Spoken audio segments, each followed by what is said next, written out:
नीतीश जी के नेतृत्व पे सबको भरोसा है।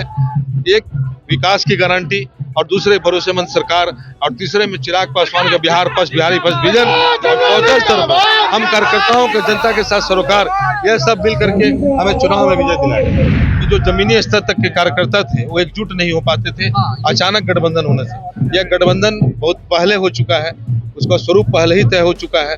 सभी नेतागण चाहे वो प्रदेश स्तर के हो राष्ट्रीय स्तर के हो, अब बूथ स्तर के कार्यकर्ताओं को भी में भी एकजुटता लाने के लिए कार्यक्रम कराया गया था और एकजुटता आपको दिखा होगा, आपने अपने विजुअल्स में आप दिखा भी सकते हैं लोगों को।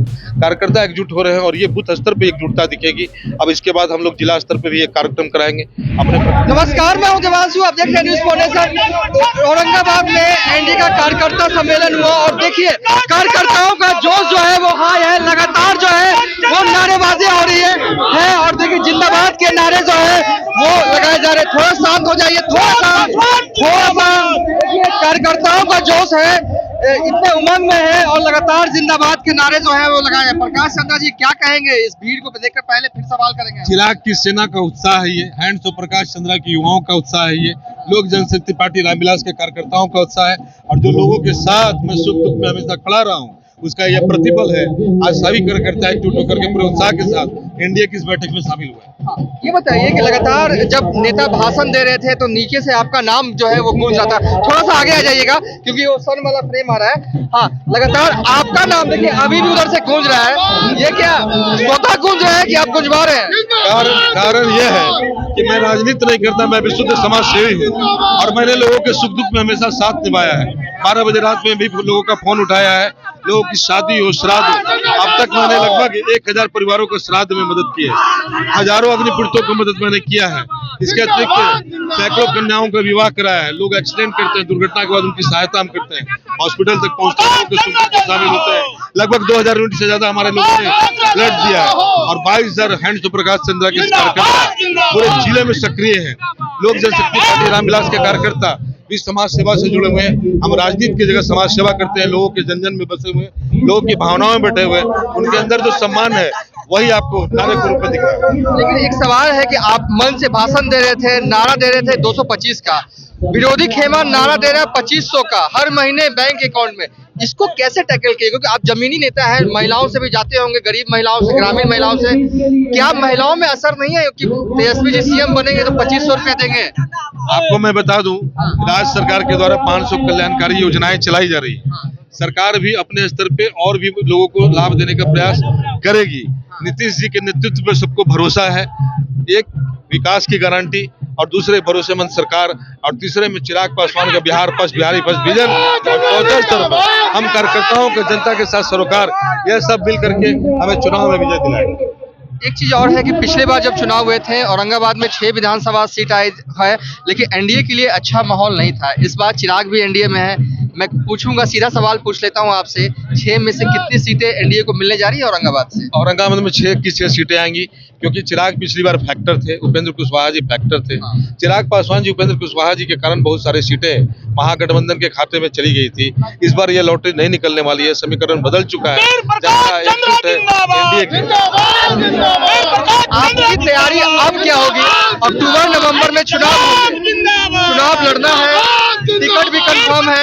थोड़ा सा देखिए, कार्यकर्ताओं का जोश है, जोश बनता भी है अपने नेता के लिए, अगर आवाज उठाए कोई गलत नहीं है। लेकिन अब क्या स्ट्रैटेजी होगी? कार्यकर्ता सम्मेलन हो गया और ये दिख भी रहा है कि अलग अलग दल जो है एनडीए के वो बिल्कुल एकजुट है। एक आदमी 3, 4, 5 झंडे अलग अलग दल का उठाया हुआ था, इसी रैली में हमने वो विजुअल्स भी देखा। अब क्या कीजिएगा ओबरा में जीत सके, क्योंकि अक्टूबर नवंबर में चुनाव? नहीं, आपको मैं बता दूं कि पिछले 22 वर्षों से मैं जिस तरह से समाज सेवा का काम कर रहा हूँ, बगैर जाति पाति देखे हुए, किसी भी पार्टी के, वो विपक्ष के भी हों, वो लोग भी मेरे पास काम के लिए आते हैं। मैं उनके काम को भी उतने ही उत्साह के साथ करता हूं और यही क्रेडेंशियल मुझे जीत दिलवाएगा। मैंने कभी जाति पाति नहीं की, कभी धर्म की सीमाओं को नहीं माना, कभी दल की सीमाओं को नहीं माना। जो भी व्यक्ति जरूरतमंद मेरे पास आया, चाहे उसको ब्लड दिलवाना हो, उनकी शादी कराना हो, उनके यहाँ श्राद्ध कराना हो, उनको अगर कहीं पे प्रशासनिक स्तर पर कहीं मदद की जरूरत हो, उनको अस्पतालों में मदद हो, रक्तदान की जरूरत हो, कहीं भी प्रकाश चंद्र और हैंड्स ऑफ प्रकाश चंद्रा के लोगों ने कभी पक्षपात नहीं किया और यही क्रेडेंशियल ओबरा की जनता को जीत दिलवाएगी, मुझे जीत दिलवाएगी। इसे कोई रोक नहीं पाएगा। आरजेडी वाले का भी काम करते हैं, सभी का काम करते हैं। आरजेडी के भी लोग अपने नेताओं के बजाय मेरे पास ही आते हैं, क्योंकि मैं उनके साथ पक्षपात नहीं करता। वो मेरे लिए सिर्फ और सिर्फ सम्मानित व्यक्ति है, वो मेरे लिए सिर्फ और सिर्फ मानव है। मैं उनके साथ पक्षपात कर ही नहीं सकता। और वैसे भी नेता को माटी का होना चाहिए, मैं माटी का हूँ, इस धरती का हूँ। एक आखिरी सवाल, औरंगाबाद में इस कार्यकर्ता सम्मेलन के बाद कितना बदला है माहौल इसका? क्योंकि देखिए लगातार नारेबाजी हो रही है, इस खेमे में हो रही है, उस कोने में हो रही है। सबसे बड़ी बात यह है कि जो जमीनी स्तर तक के कार्यकर्ता थे वो एकजुट नहीं हो पाते थे। अचानक गठबंधन होने से, यह गठबंधन बहुत पहले हो चुका है, उसका स्वरूप पहले ही तय हो चुका है। सभी नेतागण, चाहे वो प्रदेश स्तर के हो, राष्ट्रीय स्तर के हो, अब बूथ स्तर के कार्यकर्ताओं को भी में भी एकजुटता लाने के लिए कार्यक्रम कराया गया था। और एकजुटता आपको दिखा होगा, आपने अपने विजुअल्स में आप दिखा भी सकते हैं लोगों को। कार्यकर्ता एकजुट हो रहे हैं और ये बूथ स्तर पे एकजुटता दिखेगी। अब इसके बाद हम लोग जिला स्तर पे भी एक कार्यक्रम कराएंगे, अपने प्रखंड स्तर पे भी कार्यक्रम कराएंगे, पंचायत स्तर पे भी कराएंगे, ताकि कहीं कोई विभाजन न हो। और वैसे भी ओबरा के बारे में बता दें, वहाँ कोई विभाजन नहीं है, वहाँ मेरे लिए कोई चुनौती बिल्कुल नहीं है। ओबरा दादुर क्षेत्र का नेता कैसा आप मानते हैं कोई चुनौती नहीं है? कोई चुनौती नहीं है ओबरा में? ओबरा में कोई चुनौती इसलिए नहीं है कि वहाँ कोई जरूरत ही नहीं कि आप 500 दल को बिठाएं। वहाँ सबको मैं पहले से ही बिठा के रखा हूँ। उसके अतिरिक्त आप विपक्ष के भी नेताओं से अगर बात करेंगे तो मेरा आलोचना बिल्कुल नहीं कर पाएंगे, भले ही वो आरजेडी के ही क्यों ना हो, नहीं कर पाएंगे। इसका एक वजह है कि वो भी जब मेरे पास आते हैं मैं उनको उतना ही सम्मान देता हूं जितना लोजपा रामविलास के कार्यकर्ताओं को। यह बात लोगों को बहुत ही जबरदस्त आकर्षित करती है। उनको लगता है कि ये व्यक्ति किसी के साथ भेदभाव नहीं करता। भेदभाव करेंगे तब तो मिटाने की जरूरत पड़ेगी। यहाँ तो भेदभाव है ही नहीं, मिटाने की जरूरत नहीं है। बस चुनाव की घोषणा होना बाकी है। चुनाव की तैयारी तो यहाँ बरसों से चल रही है। चुनाव में फतह होगा, ओबरा ऐसा लग जीतेगा। रहा है कि मैं आपका इंटरव्यू जो है वो चुनाव से पहले नहीं, चुनाव के नतीजे के बाद कर रहा हूँ। इस तरीके का जोश, चेहरे पे मुस्कान और जीत के प्रति आसपास आप दिख रहे हैं। बहुत बहुत शुक्रिया। आपको मैं बता दूं कि ऐसा एक भी गांव और टोला नहीं है जिसका मैंने पिछले 4 सालों में भ्रमण नहीं किया है। एक भी हादसा ऐसा नहीं है जहां पर मैंने नहीं पहुंचा हूं। विवाह में भी मैं जाता हूं, बगैर न्योता में भी लोगों के यहाँ पहुंच जाता हूं।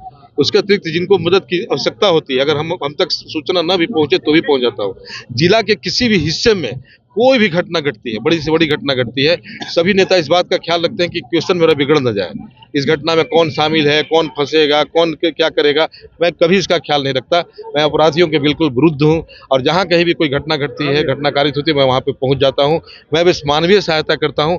मैं मानव के तौर पर देखता हूँ, मैं इसे दल और दल के झंडे के रूप में नहीं